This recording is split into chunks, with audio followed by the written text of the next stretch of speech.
Hi gamers, and welcome to a new episode of a recent Warhammering. Previously I said I'd show you my cabinets in better detail, so here we are.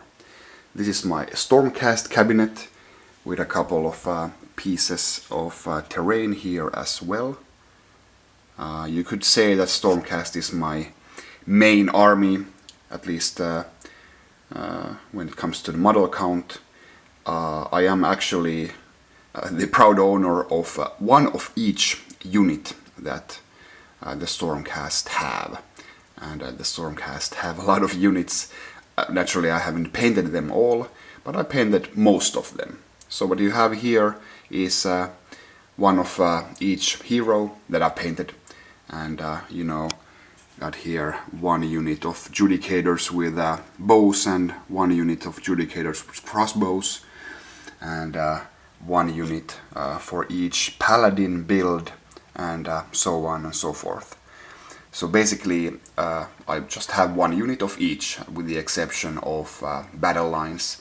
For example, here I have my 3x5 Secutors, so I got your battle line there.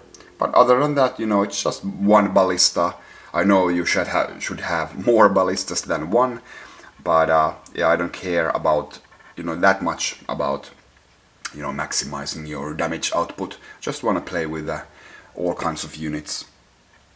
So my Star Drake, and yeah, a couple of pieces of terrain here. So I got all the unpainted Stormcast in my drawer of shame. Still lots more to paint, but yeah, this is actually most of the stuff. I think this is like 2/3, I want to say, maybe not. Well, over 50% of Stormcast units are in this cabinet here. And I also have another cabinet here. So this is all the bad guys. So here we have whatever is left of my death army. Basically what's left there is just stuff that I use in Warcry and for the Ninth Haunt. But other than that, here we have the huge blob of Blood Reavers that I painted up with almost exclusively with contrast paints. So that's 55 painted. Also got 30 Blood Letters here. Of bigger heroes, I would say that the Great Unclean one here is maybe my best paint job. But yeah, he's an easy guy to paint, I'd say. Scarbrand performed great in my game yesterday. Killed several units just with one chop. And here are some of the Legion of Asgore miniatures from Forge World that I've painted up. And so here one metallic Archaon from the world that was. So yeah, that's my oldest miniature that I have here in this cabinet. That was from way back when. Also here on top, let's see if I can get a good picture. On top here are some unpainted ones. Got a Bloodthirster, Lord of Change, and Archaon there waiting, and some terrain here as well. Yeah. Now, in other topics, this episode, not going to be talking about Warcry, just going to using the box there for a backdrop. Haven't played a game yet, but my fiance said that she'd play with me, so I'm gonna hold her to that. And yeah, usually we just play Age of Sigmar with the guys, so don't know if we're gonna branch out into Warcry, but I still wanted to get one. Great terrain and some great Chaos warbands at the least. But what I really wanted to show you is something crazy. I was visiting a city that I don't normally visit here in Finland. And I knew that there was a game shop there. I went there, and I did my shopping. and I was about to leave when I saw that in their window they have a miniature that is out of print, and I I immediately went back in and asked, "Is that for sale?" I knew what the worth was and how rare it is, and just so happens that it didn't belong to the store. It belonged to some guy who worked at the store, and he was there, and he said, "Yeah, that's for sale." And the miniature in question was a Chaos War Mammoth. Now, if you've been following, this is out of print. Forge World doesn't sell this anymore, and people have been going crazy at this on eBay. This goes for like 5 or 6 or 7 or 800 euros. Some, whatever. It goes for whatever people ask when they put one up for sale.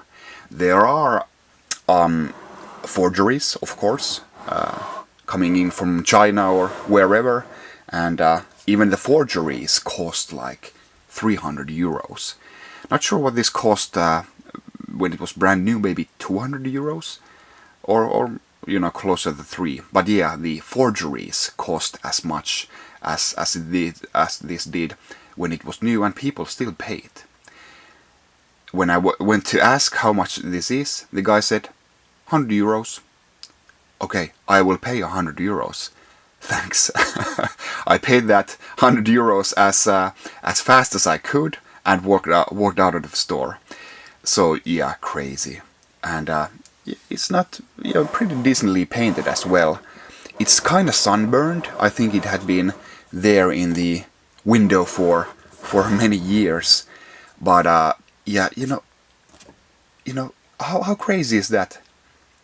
Just walking into a Chaos War Mammoth in the wild and have the guy sell it to you for a fraction of the price.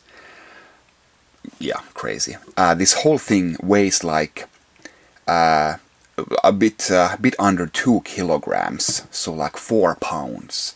This solid resin, and the howdah here, it comes off, and actually there, to my knowledge, there isn't any, like official crew here. So the guy here had put in Chaos Marauders, which looks quite nice here. This is actually not a complete set. This had like 4 flagpoles here on the corners. Those are all snapped off, and there should be like a war king here in the middle, and that guy is missing altogether. And another miniature that's missing is the rider here. So this is missing stuff, but well, all the important stuff is here, and at that price you really can't complain. But yeah, this is just a crazy model. And if I wasn't a Forge World fan before, with me having a complete Legion of Asgore army, yeah, with this I was totally sold. I wasn't in the market for one of these, mainly because of how prohibitively expensive these were, used, and even as forgeries, which I don't support at all, not in video games and not in miniatures.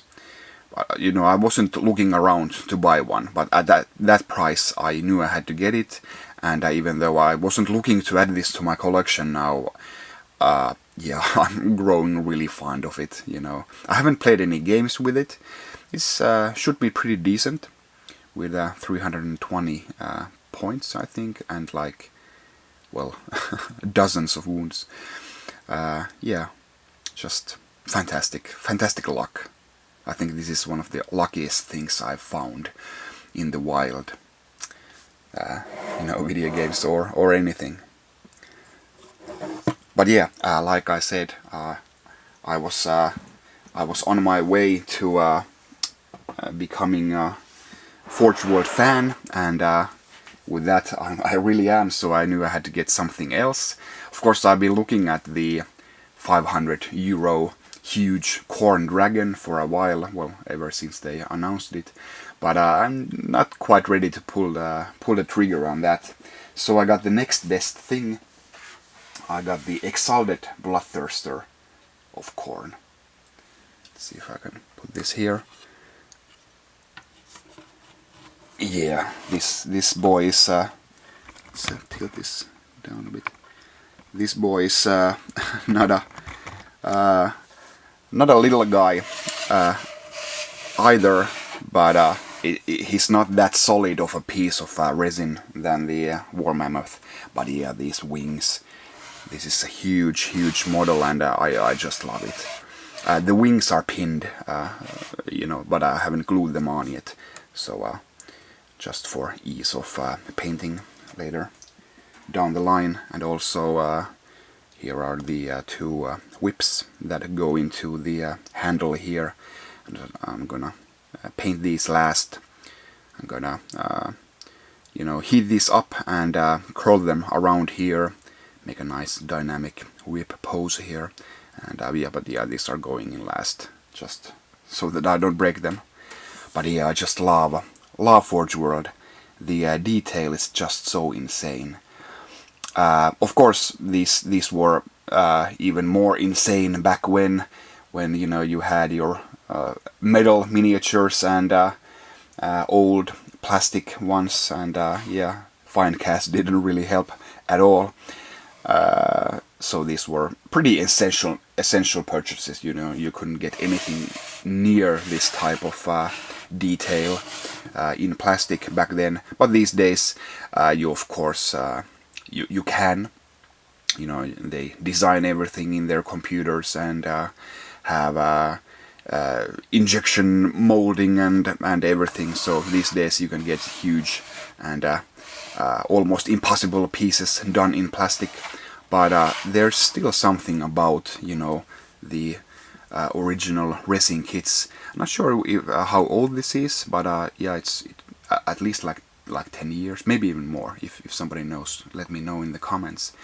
But still, they make these with silicone molds, which means that you can have pieces that are impossible to do in plastic. Details that wrap around itself, and you have negative spaces between the pieces, and of course you can do that with plastic when you assemble it, but you just can't have this kind of detail with plastic, piece by piece when you look at each piece. But yeah, just fantastic detail, and I love the old school vibe of this, and yeah, really cool stuff. Looking to thinking about what I should add next to my collection from Forge World. But yeah, this is gonna be a fun one to paint. Again, not that good in terms of rules. I think just not worth the 540 points these costs. But it's I buy this. You could say that this is almost art, and I love the assembly of the Forge World kits. Just so different than from plastic. The feel and how you clean the pieces up, and everything, trimming, and yeah, just a whole different experience with resin here. And with that, I think I'm done with this episode. Showed you all of my painted miniatures. Not all of my painted terrain. Maybe I'll show that later on in a different video when I have a gaming table set up, waiting for a game. I'll show you my table and all of my terrain. But yeah, hope you enjoyed this episode. I'll see you next time. Bye.